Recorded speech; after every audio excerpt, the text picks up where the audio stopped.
Hey guys, you got Crave here with a second look at Mass Effect Andromeda. Now, I wanted to replay this on my Origin client, but for some reason it couldn't recall my saves from the cloud, so I got this again on Steam during a sale where the price was so cheap that it was like they were just giving it away with some goodies. So I started this from scratch, and I have to say my opinion of the game is, well, the same as when I played it in 2017. The TLDR is basically that it's an okay game. If you have expectations coming off the original trilogy, you will be very disappointed, but if you can set that aside or you haven't played the original trilogy, then Andromeda will just be okay. Let's be more specific by looking at it from the usual aspects, which are graphics, story, and gameplay. There are good and bad points in this area. In 2022, it's still a pretty looking game. I mean, when you first launch it, you'd think it was meant for 2022 instead of 5 years ago. The intro sequence alone gets you excited about Andromeda, and it makes you wonder what a different galaxy would look like from BioWare's mind. You're dropped into a planet that's that's in pretty bad shape, with flora and fauna that is strange for someone coming off the Milky Way galaxy. The guns, armor, environments are well designed. The use of lighting and shadow in some parts of the game can really enhance the feel of a certain scene. When you land on certain planets with particular environments, it shows on your armor. A hot and dusty planet will appropriately mark your armor in the same way that an ice-cold climate will do to your suit. Even the Nomad, your all-terrain land vehicle, is covered in whatever primary element or substance that lines your armor. It can be, that makes it sort of hard to appreciate the customizations, the coloring made to your armor in Nomad, but I do like the fact that environments can have an effect on your appearance. It basically feels like a progression of graphics from Mass Effect 3. Yes, the game looks great, but with all these, I'd have wished BioWare basically just followed through completely in all aspects. There are two things about the visuals of Mass Effect Andromeda that really just stand out in a bad way, or where Andromeda just really fell short of. The obvious one is the work done on character faces, and that still shows even in 2022. It's better than 2017, definitely, but there's still some awkwardness, which is not a good thing for two reasons. The first being is that expectations really just increase when you have a success with your previous release. And the second thing is that even back in 2017, we already had games like Hellblade and Uncharted that launched in the same year, so facial expressions should be good. More importantly, games like Mass Effect have a lot of interactions where the camera just focuses on characters. Facial expressions really just have to be better. The second area in the game that I personally think falls short is the lack of newness in Andromeda. Now, this isn't something that can be fixed, but can only be addressed in sequels. It's probably intentional or a design choice, but Andromeda feels too familiar. I was hoping for more variety. Now, one of the new races you encounter in the game, the Angara, they just feel underwhelming. Now, don't get me wrong, the culture is interesting, but the design of the race itself seemed too samey. The situation reminds me of World of Warcraft Shadowlands expansion, where players were supposed to go to a very different reality, but design choices for visuals looked too similar to the other world the players had visited. It's understandable in Mass Effect Andromeda if the non-organic elements and environments might be a bit similar, but I was hoping for a bit more biodiversity. Now, non-intelligent organic life could have followed the same as in our system, but in other aspects, I feel that BioWare could have been a bit more imaginative or creative. I don't know, it might just be me, but I was hoping for more variations. Now, in the audio department, and minus the dialogue writing or the choice of words for the NPCs and characters, Andromeda does things really well in this part. The gun sounds, your skills usage, your character voice modulation, the background music, the ship sounds, they all sound great and mix in nicely with the world setting. They even have this effect of somewhat muted sounds when you're in the vacuum of space in one section of the game. It's not like watching Interstellar and its space scenes, but BioWare made sure you can tell the difference. Anyway, here are some samples of the audio in the game. Some of us are filling in for leaders who died. Is it true? They said drop everything and report for duty. And no one was expecting an Ark to finally show up. Docking procedures are green across the board. Stand by to merge Hyperion power into the grid.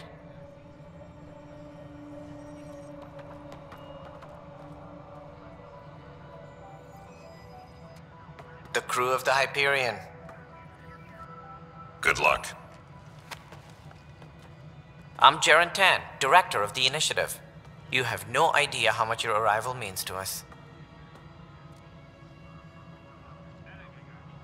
We've heard about what happened, and we're ready to help.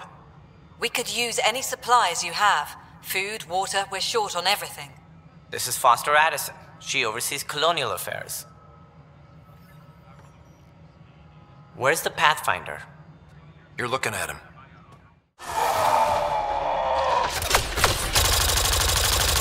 Got Cat.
Shit!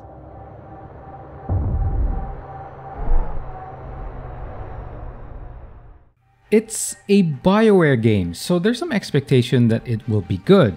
Now, I do understand that most part ones of any new trilogy or series are heavy on world building, so you have to take your time and not throw in the same information or action as if you were on the third part of a series like Mass Effect 3. It's a BioWare game, like I said. They know how to introduce titles and follow through. They made Dragon Age 1 and Knights of the Old Republic, so they're not strangers to fresh IPs or weaving stories that keep you hooked.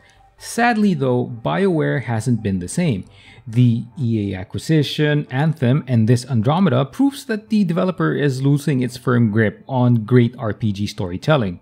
Personally, well, Andromeda just isn't that interesting and it lacks urgency. One of the Ryder twins is the main character of the story, so you either play the male or female sibling. Your character is young and you're immediately given this huge responsibility of being a Pathfinder, which means being the main person who finds a homeworld for your species in the new galaxy. Now, I think the premise is interesting because that's what you would expect when you get into uncharted territory. You want to be able to get a good foothold. Now, BioWare makes the journey humorous for a good portion of the game, almost like being the Ragnarok movie or the recent Guardians of the Galaxy game. Unfortunately, it doesn't do it too well. In addition to the weak facial expressions, I don't find a good amount of the dialogue choices to land appropriately in funny moments, and they have too weak of an impact in the serious situations. They're not terrible, but the developer could have spent more time refining it. Lastly, for being the new guys in a galaxy like Andromeda, Ryder and company sure aren't having a lot of trouble with the bad guys in the story.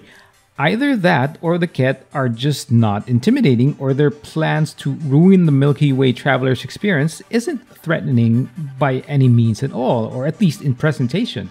In addition, the side stories, including the ones for your team, which are normally really good in other BioWare games, aren't very interesting or they don't seem to make sense. I can't say anything more about this part without spoiling things, but it's just not on the same level of quality as you would expect from a developer like BioWare or any other RPG greats. The side activities just don't generate enough interest. Lastly, there are those typical moments where you're presented with a choice where it gives you pause, or ideally gives you pause, and you start thinking of potential implications, where you start thinking choices could alter the plot slightly, or you might see the impact of your choices later on in the game, or you wonder if a choice closes off one part of the game and just opens another. No, the choices have little to no difference. It's either the effect was meant for game number 2 or was basically just an unfinished plot. You'll get this feeling especially when you visit a planet called Kadara. Overall, the plot or storytelling in Andromeda is okay, but it's not something that gives you a strong reason to buy the game. The gameplay of Andromeda has its shortcomings, but this is also the highlight and major reason why you may want to give Andromeda a shot. Now, the best part is that the combat in this game is really good and fluid. You will enjoy the gunplay, the hovering, the sliding, and build diversity the game offers. There are 3 trees you can invest in the game, which are Biotics, Soldier, and Tech. Now, I didn't try Biotics, but I tried Soldier, which focuses on gunplay, and Tech, which is all about constructs and good damage against shields and synthetic beings. Either choice are really fun. Now, you are free to mix and match skills, but investing more into one of the major trees does open up these deeper levels of profiles, which grant additional enhancements. The investments are felt as you put in more points into specific trees.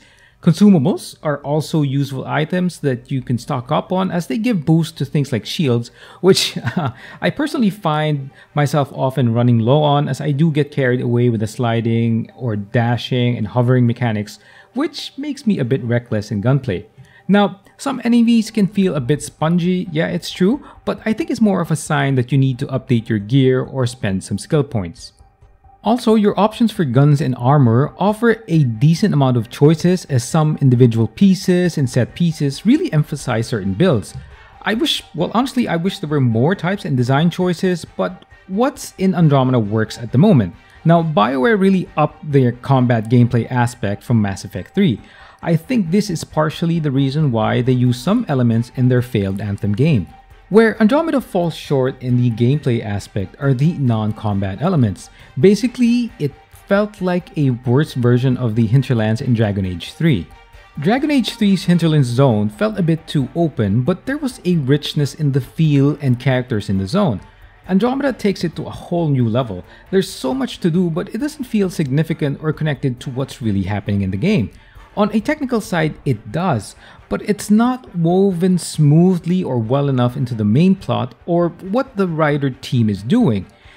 You do a lot of scavenging, side tasks, scanning, and all these things, but they feel like stuff to do that was just basically tacked on. I played this in 2017, which I tallied about 90 something hours, and recently in Steam, just recently, I did around 70 hours, and I still feel like it should be just about 40 or 50. A tighter RPG story experience would have been better in my opinion.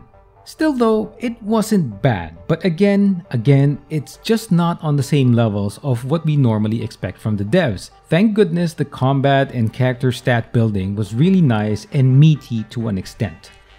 There's a lot of just okay elements to Andromeda. If you love the BioWare of old, this is a far cry from what they normally put out, but it works when you average things out. There's a lot of RPG elements that are a bit flat, but there's also a lot of great combat experiences that sort of evens things out. Now, the simple summary is that Andromeda is not the garbage product that some people make it out to be. I mean, it can be if you compare it to the greats. On its own, it's good on sale, like I said. A bit ordinary in some instances, but it's also great in a few aspects. Thanks for watching, guys. Talk to you soon.